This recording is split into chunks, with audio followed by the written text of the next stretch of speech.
Demo Shelf, Howling Wolf Games. I'm Brad. I'm Mike. And we're hosting Halloween in whatever month this video decides It's to come not out. Halloween. Well, what are we doing then? We're just doing horror themed games that both have a trader mechanic and both have expansions coming out this year. Yeah. First one is Betrayal House on the Hill. It's being released by Wizard of the Coast, but originally it was done by Avalon Hill. The second one is Dead of Winter by Plaid Hat Games. And it's a Crossroads? What is Crossroads game? Is that That's basically just the mechanic that runs the game. Oh, okay. Yeah, the engine that drives the game. Games have engines? Yeah, but make sure to change the oil in them. Well, here we have Betrayal House on the Hill by originally Avalon Hill, now being released by Wizards of the Coast. Yes. Betrayal on the House on the Hill, or the Haunted House on the Hill, or the house in Drury Lane. Yeah. This game draws upon a lot of themes and plots of horror movies, some classics, some more recent. Based on classics. Based on classics. It's been pointed out before. There's no proof of that. But so yeah, there's two phases to this game. Two phases. Two phases of this game. You're going to build the house, and you can be sent down to the basement, or you can go up to the second floor. At which point I turn on you. Right. What? No. So you'll be building the house, getting items, having events, and eventually you'll come across omens. They can help you or hinder you a little bit. But when the omens come out, you'll make a haunt roll. And eventually you will fail. Oh yeah. The game is designed for you to fail, which brings on the haunt phase. And at that point, depending on what item triggered the event, the omen, the haunt, I should say, which omen item triggered the haunt, and the person who triggered it, it'll determine what exactly kind of haunt goes down. And there are 50 different haunts that can happen because of the combinations they're in. Right. And they're wide ranging.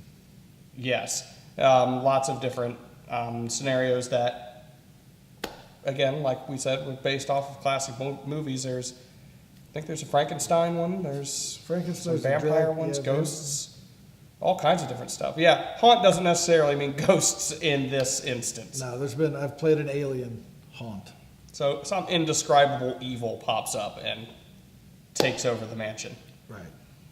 So at that point, the second part of the game begins. One of you may or may not be the traitor, like Brad said, based upon the book, one of the many instruction booklets that come with the game. Like for instance, the last game I played, my character didn't become a traitor, kind of.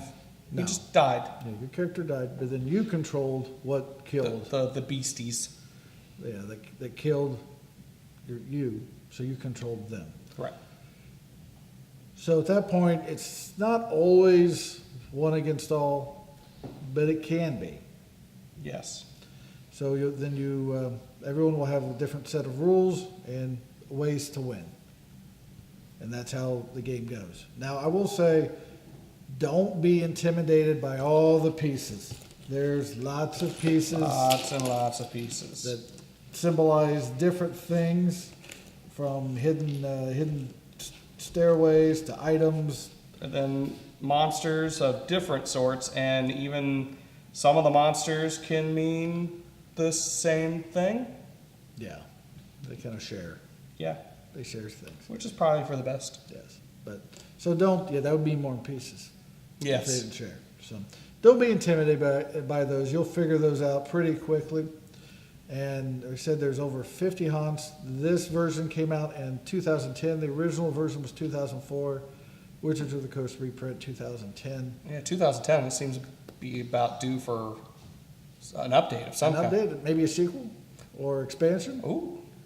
You're right. Coming this fall will be the Widow's Walk. It's going to add a third floor. The roof of the house will be added, along with more items and events and different omens, which means another 50 new. Another 50. Yes. For one floor, we get an entire 50 more haunts. Yes. That's Well, those omens may happen in the bloody room or the junk room or somewhere else, which will trigger a completely different haunt. So between the two games, you'll have over 100 horror-themed haunts that you could play, which means that this game is usually different every time you play it. Yeah, with the chances of you being able to pull the same haunt, you could play this game 100 times and still not do all the haunts. Yeah, so that's one of the bonuses of this game. That's always different. You're not gonna. Whereas every time you play Monopoly, it's Monopoly. Right. No matter what you do. Betrayal and House of the Hill will be different every time. And that's why I love it. So now we have Dead of Winter from Plaid Hat Games. Plays 2 to 5 and is a horror-themed game. It does have zombies, but it's not focusing on the zombies. Zombies are just kind of progress the game forward. Yeah, it's what they like to call a zombie survival game. It definitely plays up on the survival aspect. You could, as far as I'm concerned, take away the zombies completely and still be a pretty good, gritty survival game, post-apocalyptic survival game. Yeah, you start with your group of survivors in here, and you have to feed them. So if you're not able to feed them at the end of the round, people will starve and your morale will go down, and that's kind of the basis of the game. If your morale gets too low, then you lose. So zombies are not the main part of this game. No, food is a big deal actually in this, in that, like he said, you have to feed your colony to survive and keep your morale where it needs to be. But with food comes waste, and you need to take care of the waste. Yes. Or your morale goes down. It's ridiculous. Yeah, those are two mechanics that will cause you to lose the game without ever fighting a zombie one. But as you're fighting zombies, you have a group goal that you're trying to accomplish at the end of a certain amount of rounds, depending on... Which would be these. Yep. And then it could even be harder if you really wanted it to be. Which I have no idea why you'd want to do that yet. So you have a certain number of rounds to accomplish a certain goal. Then everyone is given an individual goal that you want to accomplish. And in those roles, you might be the traitor and... Yep. Using the first player marker. Yeah. Stabbing you back. Yeah, that if you're the traitor, you are just trying to basically win for yourself. You don't want the group to win. You're trying to survive on your own in this zombie apocalypse. Now, if you catch on to who the traitor is, or you think you've caught on to who the traitor is, you can exile them, which is another really fun mechanic. Yeah, that changes. You change your goal from there and have a different way to win. The last game I played, the traitor almost had everybody convinced to kick out a completely innocent guy. Yes, that was you. I was the traitor. You were the traitor. So, a very fun game. Say plays 1 to 2 hours. You get a lot of gameplay out of this game. Then coming this fall is going to be another expansion, but it's expansion as in it's a standalone game itself. You can play that game without this game, but you can combine those games into a bigger, massive game. Yeah, I'm really excited about that. This game runs excellently. It's fun, and I only think that an expansion is going to improve. Yeah, the expansion's called The Long Night. Comes out the fall of this year, and it has its own base game and its own characters. All your little characters you play will be different. I love the characters in this. Each one has their own little personality and benefits, and just don't get Santa Claus. I like Santa Claus.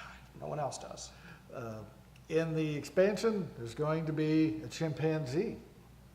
Part of they call it the Roxon modular expansion, and it's going to be interesting because it comes with modular expansions. But if you're not familiar with that term, that means they're expansions that you do or do not have to play. So they're just little expansions you could hook onto this game or the next game that's coming out. So a lot of variability to the games you're going to play there. That sounds awesome.